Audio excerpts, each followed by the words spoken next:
This is Hashtag History, episode 97. I'm Rachel. And I'm Leah. And I needed my notes. You need your notes to find that. As I believe most of our listeners know, we are big into true crime. I mean, who isn't at this point? Nowadays. Yeah. We are all about true crime podcasts and books and documentaries. And the beauty of this podcast is that there are so many historical true crime events that we can totally cover both of our fascination with true crime and history all in one. Yeah, they tend to overlap a lot. Totally not on purpose at all. And we're certainly taking advantage of that beautiful blend that can happen in this week's episode. Much like a good wine. It's a good blend. It's a good pairing, for sure. Because this week we are discussing Paul Schäfer, not to be confused with the musician on the David Letterman show. Noted. Schäfer was a Nazi who, following World War II, had to flee Germany when he was charged with sexually abusing 2 boys at the orphanage that he ran there. He fled to Chile, where he would establish a super creepy and torturous cult known as the Colonia Dignidad, or in English, Dignity Colony, where he would physically and sexually abuse minors and torture political deviants, all with the support of the Chilean government. Schäfer would run this cult for over 30 years before he would finally be caught and charged with the crimes. To kind of sum this guy up in one story, let's visit one that comes from the mid-1970s. So this is during, the running of this cult. And this is just one example to really demonstrate what kind of guy we're dealing with this week. Okay. So every kid loves Santa Claus, right? Yeah. One day, a few days before Christmas, Schäfer gathered together all the children of Colonia Dignidad, put them on a bus, and drove them out to a river where he had told them Santa was coming to visit. When they reached the river, indeed, there was a man there dressed like Santa. Schäfer pulled out a gun and shot Santa, who fell into the river and then appeared to drown. Santa. It's so awful. That's really bad. Schäfer turned to the children, told them that Santa was now dead, and that Schäfer's birthday was the only holiday that would ever be celebrated in Colonia Dignidad. So that's what we're dealing with this week. That's what we got here. Narcissistic sociopath? I don't intend to diagnose anyone, but I think both of those sound right. If you couldn't already tell from the brief introduction that I've given, we will be discussing some pretty intense and potentially triggering topics this week. We will be discussing sexual assault, pedophilia, physical violence, drug use, and torture. This episode is particularly heinous, I would say more so than most of the other ones that we've covered, even when we've been dealing with heavy topics such as this. So if any of those topics are triggering for you, no problem. And we'll just see you next week for another episode about another historical controversy minus the sexual violence. But if you are sticking around, know that we will be treating these heavy topics with the most care and grace and sensitivity possible. With all of that having been said, I vote we dive into a drink before diving into this week's topic. Yes, we need it. I'm Rachel. And I'm Leah. And this is Hashtag History, the podcast for both history nerds and history haters alike, where we dive into history's greatest stories of controversy, conspiracy, and corruption.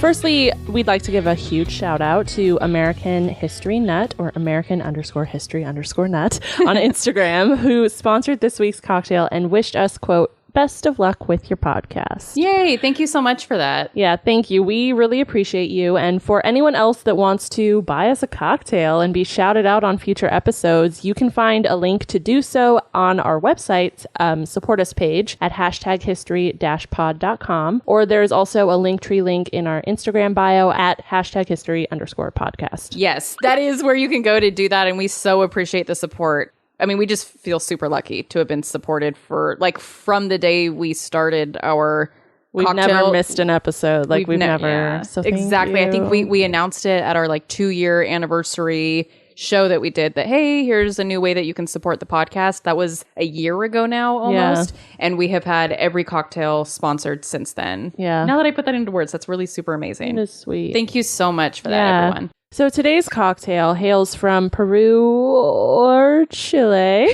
There's some contention as to where it actually originates, and it gets its name from the main liquor it is composed of. It's called the pisco sour. Yes. And its main component is pisco. Yes. Okay. So it contains pisco, lime juice, simple syrup, egg white to make it frothy, and then you garnish with Angostura bitters. And just to sum it all up, you basically put everything except the bitters into a dry shaker. Shake vigorously so it gets all foamy. Make sure it doesn't explode on you like it did on us. Our hands are still kind of sticky. Yeah, it got under my watch and it's like very much stuck to my skin now. I have 2 toes that are stuck together. Yeah. Oh, and then you add the ice in, you shake it again just a little bit to cool it, and then you strain it into your glass and garnish with a few drops of Angostura bitters. Also, don't shoot Angostura bitters halfway across the room. That also happened. Jeez. What a mess. Yeah. What a mess. It was a little messy. So, like I said, according to liquor.com, Chile and Peru bicker fiercely over the pisco sour's origin and that of pisco liquor, on its own. But by most accounts, the drink's genesis is actually tied to a U.S. citizen. Expat bartender Victor Morris is believed to have concocted the frothy, smooth cocktail at his Lima bar around 1915 or perhaps the early 1920s.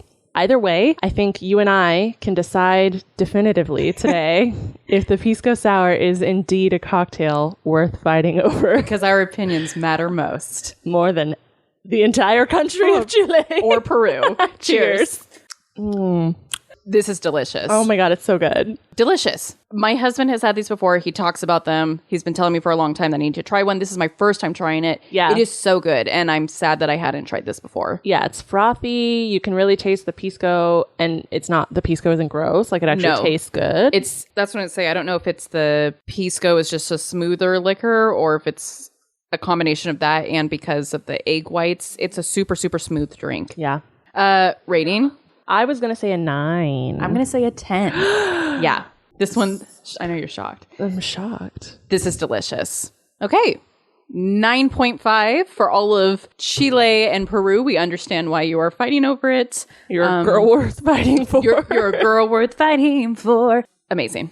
So how does this all begin? Not much is known about Paul Schäfer's early life.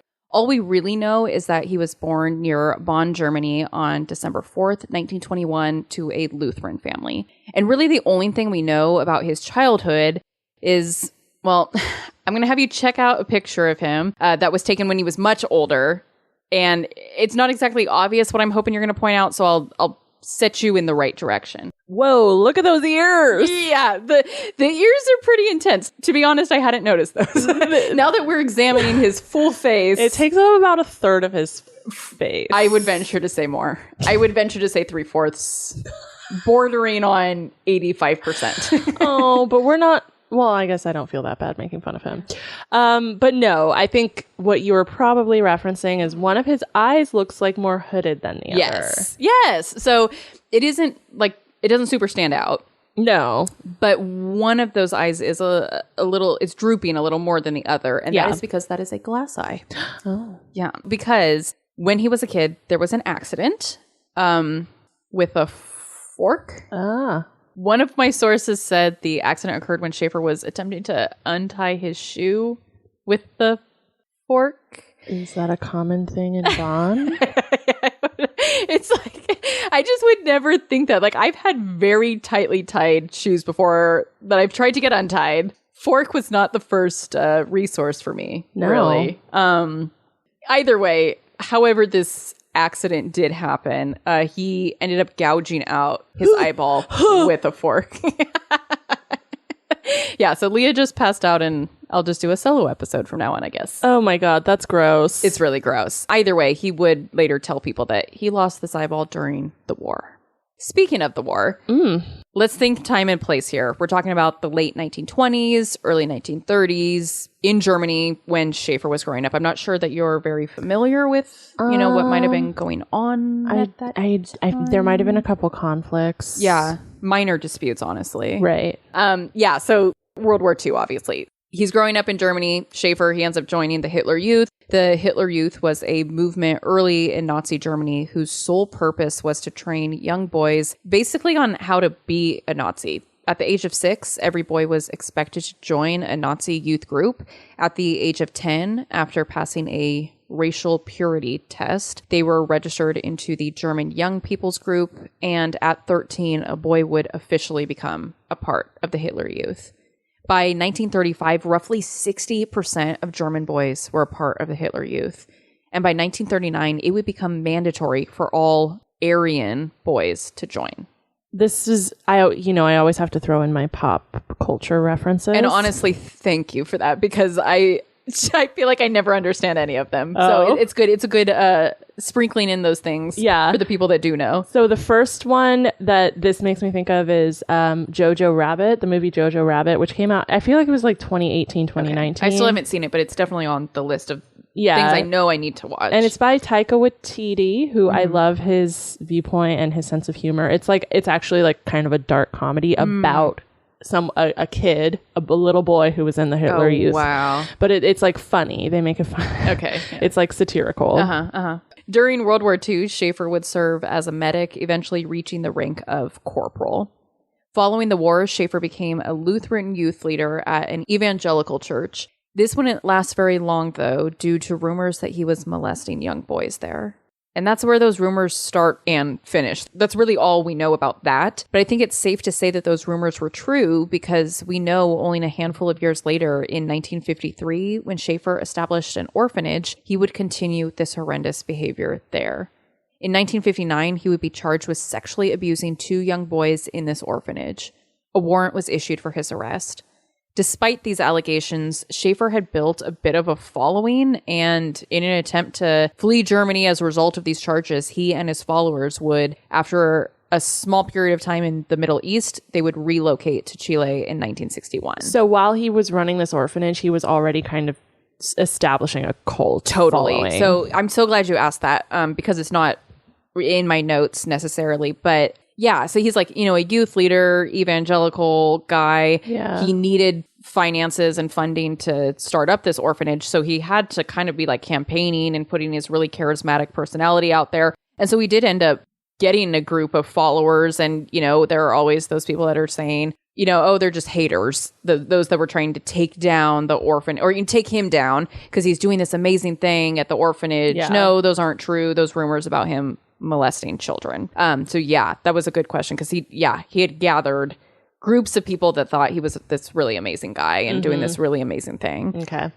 I think that that's a good segue now to kind of reflect on what and who exactly they were following, right? Like, what was this Schäfer guy preaching that was so appealing to them? Yeah. And in order to get into the ideology of Schäfer, we have to look into the ideology of the man that Schäfer was a follower of, a man named William Branham. Have you ever heard of him? No, I don't think so. So this episode, it's not about William Branham, so we're not going to spend a whole lot of time here. But to really wrap things up in a neat little package, Branham was an American preacher that really, quote unquote, because I'm not sure how else to say it, came into power shortly after World War II, which was the time to come to power in a religious sense. Following the Second World War, the United States saw such a rapid increase in church membership that church membership actually grew faster than the national population. Wow. I don't know that that's totally shocking, right? Following something as devastating as a world war, you're trying to come to terms with it and gain some sort of understanding and meaning. Peace. Totally. Yeah. The U.S. in particular saw an increase in churchgoers from 57% in 1950 to more than 63% in 1960. And Branham took full advantage of this. And there are 2 main reasons that we're talking about Branham. One, because I want to establish that Paul Schäfer got much of his ideology from Branham. Branham was all about women having zero autonomy, following the Bible to a T, promoting anti-communism, and just had an all-over like doomsday apocalyptic mindset. Cool. That was the belief system that Schäfer continued. Mm-hmm. The second reason we're talking about Branham is because one other of Branham's close followers would be a certain someone that we are very familiar with here on the #History podcast. So think all the way back, if you can, to episodes 28 and 29. Think of another cult leader that we covered known for abusing his followers. John Jacob Jingleheimer Jim Jones. His name is my name too. That was amazing. Yep, that's him. Jim Jones. He was also a major early follower of Branham. Mm-hmm. And from studying Jim Jones, we know that he would end up bringing all of his followers to a remote part of Guyana where he would establish Jonestown, which I find very interesting since Schäfer too would do something very similar. As I was doing research for this one, it's Branham, parallels. it's Jim Jones. It's the parallels of like, I need to escape my current surroundings and establish myself in a remote colony, essentially, where I can block out outside influences. Yeah, totally. And I think that, you're limiting the influences that your people can have, limiting other opinions. Yeah, and not only to yourself, but to the people that are with him. Exactly. Yeah, probably more importantly to the people that are with him. Exactly. Because then you never have dissenting opinions. Well, and that's people's arguments about certain countries that don't allow outside news or outside like social media. Mm-hmm. But yeah, who can blame them for thinking, along certain lines when that's literally all they've been told because everything else has been shut off to them. Exactly. They've never heard otherwise a various opinion. Mm-hmm. Yeah. So after fleeing Germany and then living in the Middle East for a period of time, Schäfer, with the distinct permission of the then Chilean president Jorge Alessandri, would move along with his followers to a remote, isolated 4,400 acres of land in Chile. And how many followers did he have, you ask? A lot. A lot. How? He must be really charismatic. Suave. There was a quote that said something along the lines, I think it said he had charisma that shone out of him like beams of light. It was something similar to that. And I think all these people have to, right? Oh, absolutely. And even, it's interesting that we did draw a parallel to Jim Jones because they do have so many things that are so similar. Mm-hmm. They're also super different in that, like, Jim Jones, one of the really appealing parts of him was that he was all for like social justice, elevating diverse voices. So many of his followers were black, right? Yeah. Mm-hmm. This guy's a Nazi, so that's not the case here. Not the case here, but obviously he had something that was appealing and attractive about him. Yeah. And I think also we're talking about a time period. These are all like German people that are following him shortly after the Second World War. They're very vulnerable. Totally. They've seen a lot. They're looking for meaning and peace and understanding. And, during that vulnerable part of their life, I guess they found it in him. Yeah.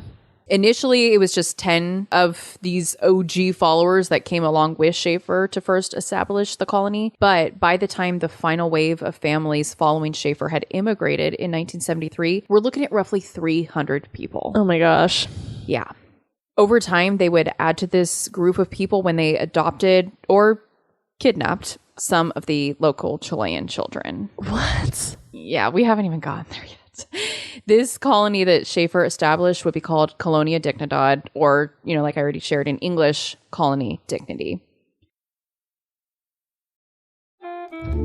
Hey there. Nice to meet you. I'm Alicia.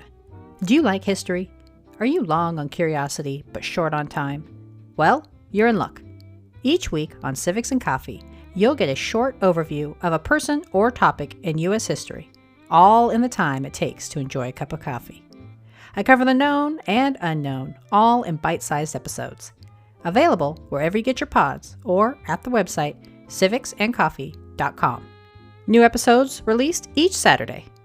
See you soon.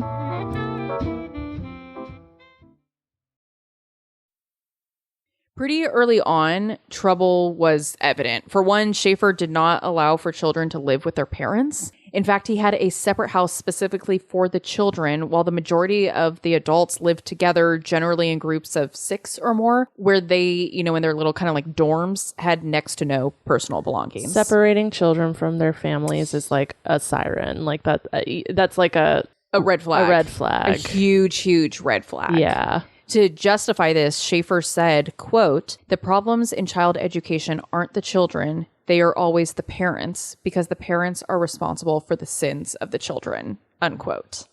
He would ask his followers, "Who are my mother and father?" And it was drilled into them to respond with, quote, "Those that do the work of God," unquote.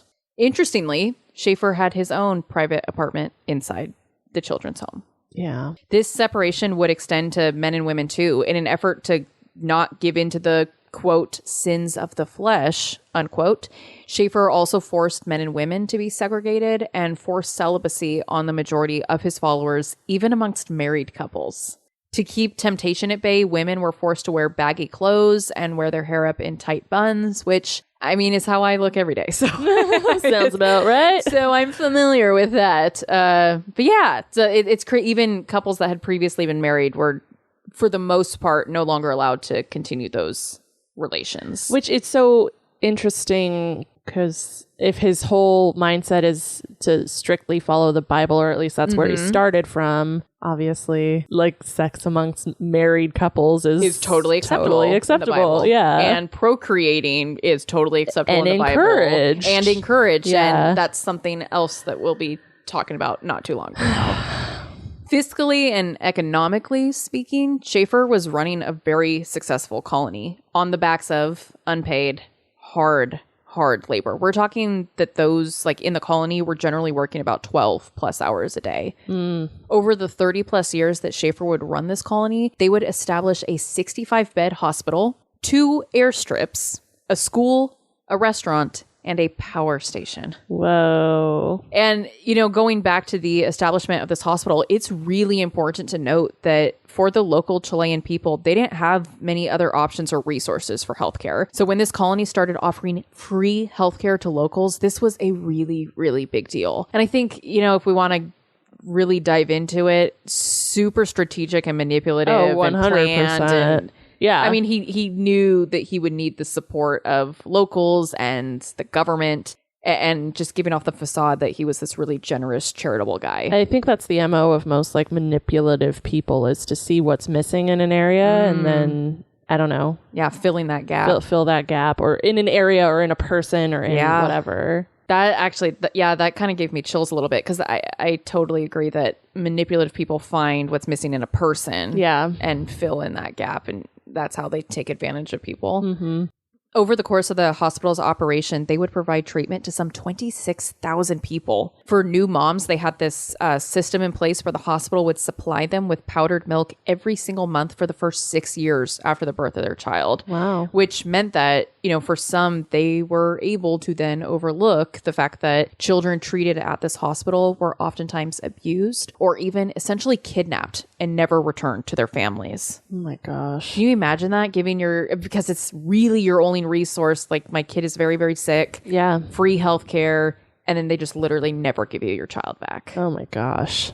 The Colonia Dignidad community was essentially built on betrayal and mistrust. For one, people were not allowed to speak to one another privately in groups of 2. There always had to be more than 2 people present. In fact, Schäfer said the reason for this was, quote, if 2 are gathered, they are under the devil. If 3 are gathered, they are under Jesus, unquote. Oh, okay. So we're under the devil right We are under the devil. And to go back to what you were just saying about, abiding by the Bible, this guy clearly wasn't, because I grew up in church. Like, I've read the Bible many times. Yeah, and it's like 2 or more. Yes. Yeah, it's 2 or more, and that is a place of worship or something? No, that's exactly what it says. Yeah. It's Matthew 18:20, and it says, where 2 or 3 are gathered in my name, there am I. There I will be also, or there am I with them. Yeah. So like the Bible itself says groups of 2 are cool. So, so as they say, it's all right. But I mean, obviously we know what he was doing here, right? He didn't want people to build bonds. He didn't want people to talk and reveal secrets that shouldn't be revealed. Totally. That's a lot like what's her name from Bad Blood. Yes. Like how she just would totally isolate in Theranos. Thank you, Elizabeth Holmes. And she would just totally like isolate groups from each other so that there couldn't be everybody was kept in the dark because nobody could communicate what they were actually doing. Totally. To build on this mistrust, Schäfer also established a humiliating and very public system of confessing your sins and reporting the sins of others. Confessions were expected to be made every single day in front of groups of people, and you were expected to out someone else if they were not confessing to a sin that you knew they had committed. At mealtimes, there was a big blackboard in the cafeteria, and members of the colony were expected to write down the names of people that had sinned. Schäfer would then take a microphone and read these names aloud. Sometimes simply because the reward someone could receive for doing so, they would out someone else even if a sin hadn't been committed. And because you were not allowed to deny a sin, you would essentially just have to make something up if your name ended up getting called out. Yeah, and also like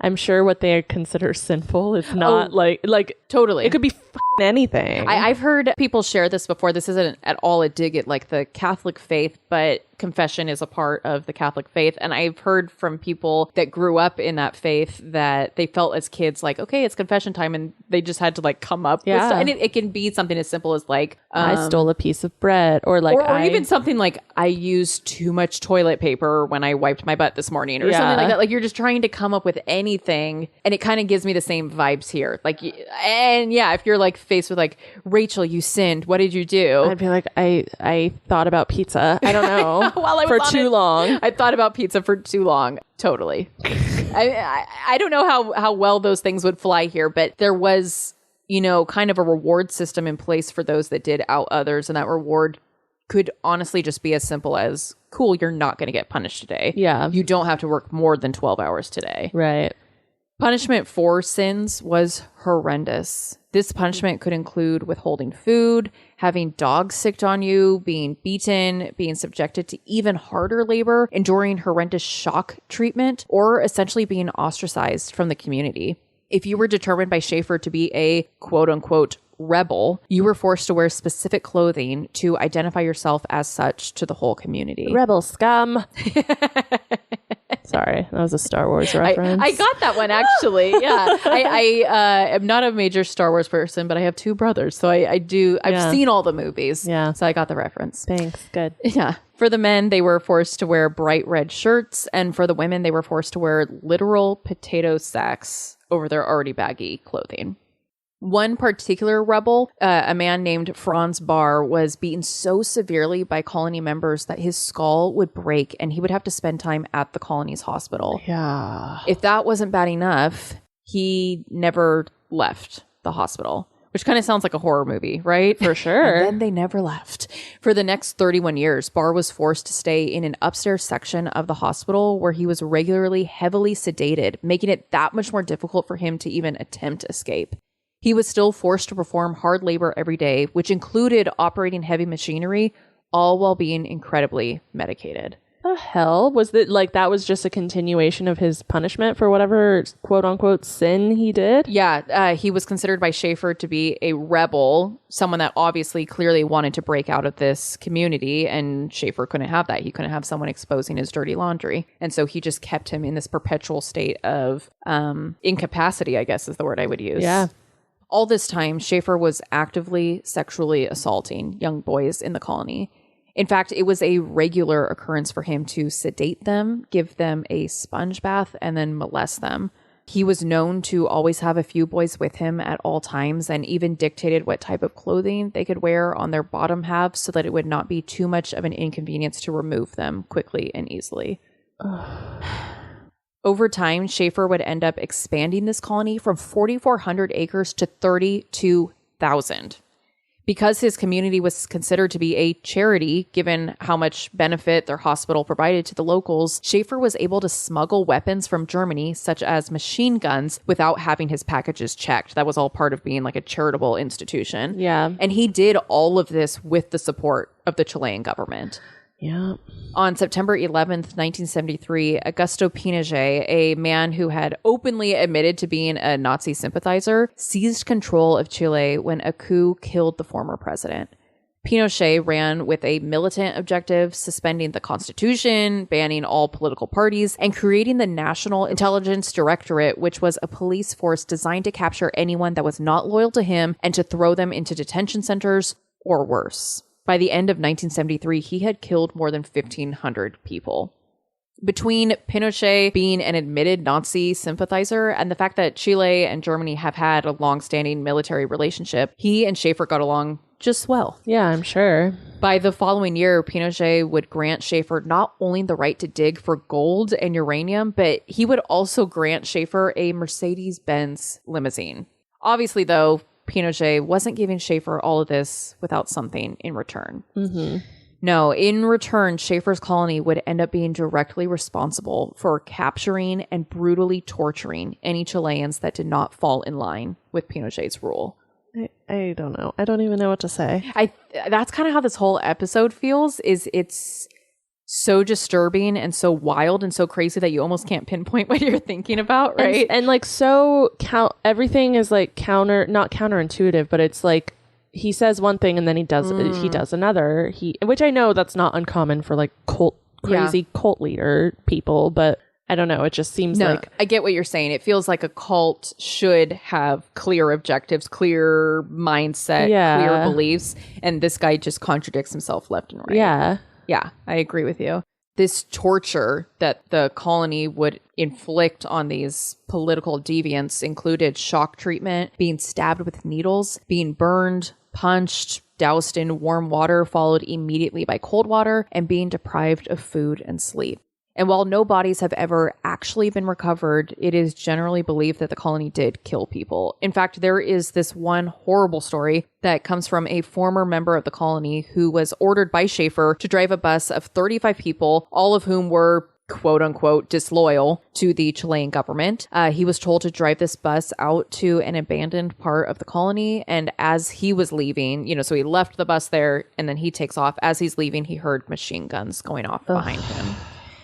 Okay, so all of this is horrendous. Yes. But unless you were in the colony or in high positions within the government with close association, you really didn't know the full extent of what was going on at Colonia Dignidad. And this was very, very intentional. Schäfer very intentionally projected an image of the colony as a place of harmony and peace to those outside the community, a charitable place that provided free healthcare to the less fortunate locals.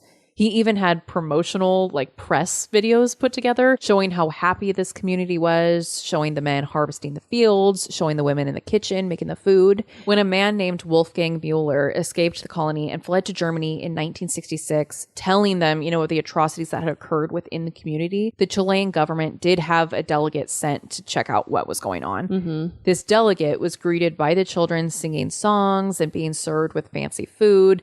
Swayed by it all, the delegate, ends up determining everything's fine and he didn't investigate anything further. Over time, others, such as the German government, requested of Pinochet to conduct a joint investigation, but they were denied over and over again. Mm-hmm. Within the community, Schäfer operated a very controlled environment. This kind of goes back to, we were talking about reproduction earlier. Oh, yeah. This goes right into that. He had controlled the environment so much that in the 30 plus years that he ran this colony, only about 60 children were born. And there's how many people? There's 300 plus people. Yes. That's pretty crazy. Between the years of 1979 and 1985, so we're looking at a 6-year period there, not a single child was born in this colony. Whoa. Even, when a man got up the nerve to ask Schäfer if he could get married, this did happen, from time to time. The men would say hey, I'd like to have an intimate relationship with a woman. Schäfer was the one that got to select the wife, which oftentimes meant that Schäfer would select a woman who was older in age and unable to bear children. For those women that did have children during Schäfer's reign, their children were taken away from them, raised by the hospital nurses, and the mother was ordered to immediately return to work. Schäfer's rationale for this, this whole kind of reproduction thing, it's a little unclear. It is unclear to me. Yeah. And to many others that have researched Colonia Dignidad. I kind of wanted to leave that open-ended. If you had any thoughts, why he would do that? I think it's control. Yeah. That can be my only thought. But again, counterintuitive if he likes children. Exactly. You would think he'd want more. I don't know. The whole thing is just weird and confusing. When you just said the control thing, I did just have a thought though that maybe eventually over time he was fearful of there was going to be that one mom that was no, you can't take my kid from me. Or over time, parents might end up banding together after so many children had been taken from them. And hey, if he wants more children, he can always just steal them from the locals. Right. Exactly. You're right. They don't need to be bred in the community. Yeah. He can take from outside the community. I'm sure for many of them, it was probably impossible or hard to give up their children to this. But yeah, I'm surprised it didn't happen more often. I know. And we'll kind of dig into that, just kind of the mental piece of all this shortly. Okay. Things didn't really start to change within the colony until roughly the late 1990s. Schäfer had started up a boarding school within the community, which he opened up to local Chilean miners. He invited these miners to live in the colony where they would work and study until they turned 18. And not knowing any better, going back to what we were kind of just saying, really not knowing anything about this colony other than that they had benefited the community significantly by way of free healthcare, and knowing that they were supported by the local government, many parents outside of the community signed their children up for this boarding school. Yeah. However, in 1996, a 12-year-old who was a student at the school wrote to his mother saying, quote, "Take me out of here. He raped me," unquote. His mother got him the hell out of there and got in touch with the chief of the National Detective Force in Chile, Luis Henriquez. And Henriquez went to work. Get it, Henriquez? Get it. Backed by 26 accounts of abuse by children that had been at the Colonia Dignidad hospital or school, a warrant for Schäfer's arrest was finally issued in August of 1996. But when Henriquez and 30 armed officers went to apprehend Schäfer at Colonia Dignidad in November of that year, Schäfer was nowhere to be found. Henriquez had expected to have been met with resistance when he reached the colony, hence the 30 armed officers that he brought with him. But he was met with the nearly opposite response. As Henriquez would be quoted as saying of the people there, he said they, quote, were like zombies, or maybe like robots. They were machines. On, off, on, off, on, off. They didn't change moods like normal people, unquote. I don't think that is totally unexpected from a group of people that are like fed next to no food, oftentimes sleep deprived, work 12 plus hours a day. Like you have zero energy to even. And then mentally and emotionally abused on top of it. Exactly. And probably sometimes physically abused on top of it. Yeah. I do think that's interesting that he went into it thinking like there was going to be this like almost militant response to him being there. And instead he was met with like a bunch of zombies. Yeah. It's really sad. Yeah. The people within the colony would provide no details about Schäfer's whereabouts, and despite another 30 more raids on the property over the years, Henriquez never found him. On later raids at the property, some of the members of the colony would eventually cooperate with authorities, showing them the underground tunnels and bunkers, showing them empty mass graves, and even Schäfer's insane collection of weapons. This collection included, but is not limited to, 104 semi-automatic rifles, 92 machine guns, nearly 2,000 grenades, TNT, and rocket launchers, many of which were from like the World War II era. Which it's the 90s now, so that those are like antiques. Exactly. Isn't that weird? Whoa. No one is really sure when exactly Schäfer fled the colony. Not knowing where he was, they tried him, even in his absence in 2004, finding him guilty on charges of child abuse. He was also wanted in Germany and in France in relation to previous child abuse allegations. On March 10th, 2005, Schäfer was finally located 8 years after he first went missing. Jeez. He was found living it up in a Soup's fancy gated community near Buenos Aires, Argentina. He was extradited to Chile and was charged there with the disappearance of a political activist back in 1976. On May 24th, 2006, Schäfer was sentenced to 20 years behind bars for the sexual abuse of 25 children, 20 counts of abuse, and 5 counts of child rape. I'm not laughing about child rape. I'm laughing about Leah's face of shock and disgust. That's not even 1 year per count. Right. That's shocking. That's a shockingly low sentencing. And I'm not familiar with Chilean I mean, me neither, obviously. sentences, but that is where he was tried. And so I think part of why it's so alarming to us, part of why it's so alarming to us is because of the American justice system. You would hope that someone facing several counts of sexual abuse, accounts of child rape and other forms of abuse would certainly get more than 20 years behind bars. Yeah. He was also ordered to pay nearly $1.5 million to the miners that had filed claims against him. In January of 2013, 6 other leaders of the colony would be sentenced to prison, and 10 others would be given probationary sentences for their crimes.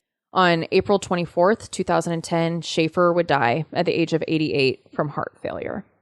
So, something that we have not addressed really at all up to this point in this episode, because I intentionally wanted to wait until the end so we could just have a full-on discussion about it, is how and why did these people put up with this for so long? Obviously, we do not victim blame, but I think it's natural to consider from time to time throughout this episode, like, why would these people follow this child molester from Germany to Chile, participate in these political crimes, allow him to abuse their children and the locals, to live separately from their loved ones, and so on? Yeah. And outside of the normal things that people involved in cults experience, I think it's important to put the unique lens on this one that, you know, these people were escaping Germany following World War II. Yeah.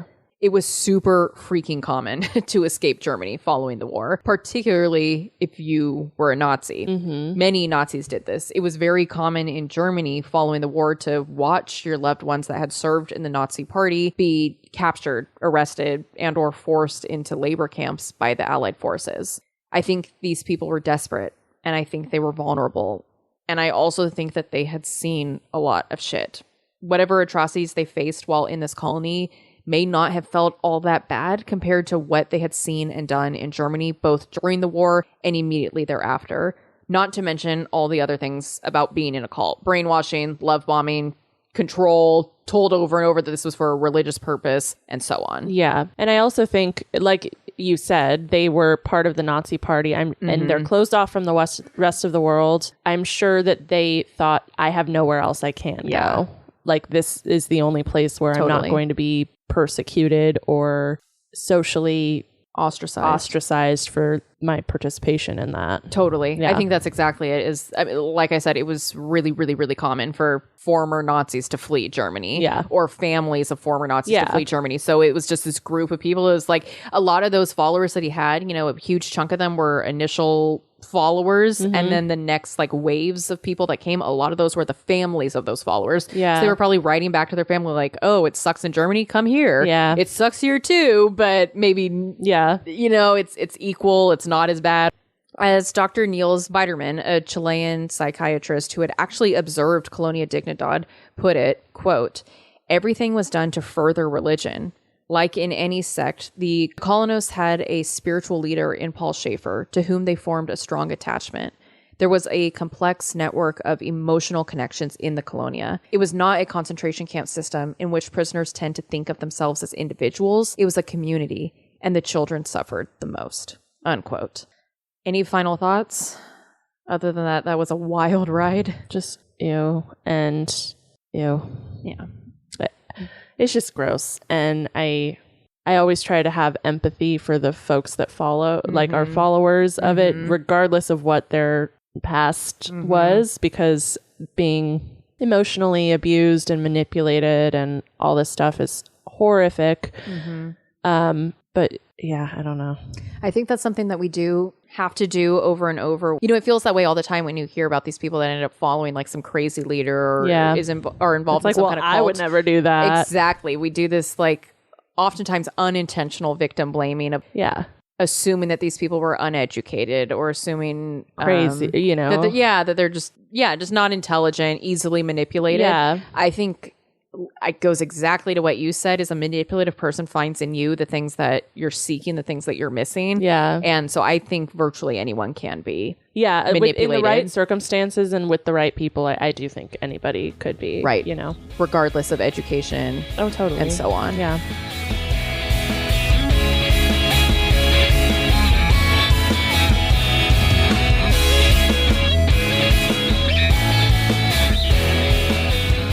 All right. Well, thank you all so much for listening to this episode of #History. As always, we will share the pictures that we discussed on this episode to our Instagram, and all sources used to put together the episode can be found on our website at #history-pod.com. Subscribe to us on whatever podcast platform you use, share about us with your family and friends, and then give us a rate and review. Speaking of Instagram, be sure to check us out on there at #history_podcast, and we're also on TikTok at #history, all one word. And come support us over on Patreon, where for only $1 a month, you can help support our books and booze supply. You also get access to some behind-the-scenes content, weekly #hangout episodes, an automatic 15% off all merchandise, and we mail you cards and stickers. Yeah. Thanks. Bye. Bye.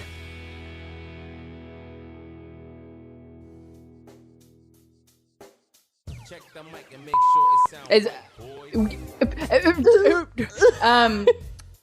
That's crazy.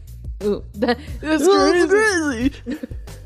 That's kind crazy. Of a burp almost. I'm not. Yeah, maybe almost. That was my version. It's like a hiccup-y type thing. It definitely was gas moving around. Yeah. Would provide no details. Details. I'm about to sneeze. Bless you. Thank you. I have no brain power today. I don't know. But different kind of sucking was bad. I don't like it. I can just cut that Yeah, last sentence thank you. out. You're welcome.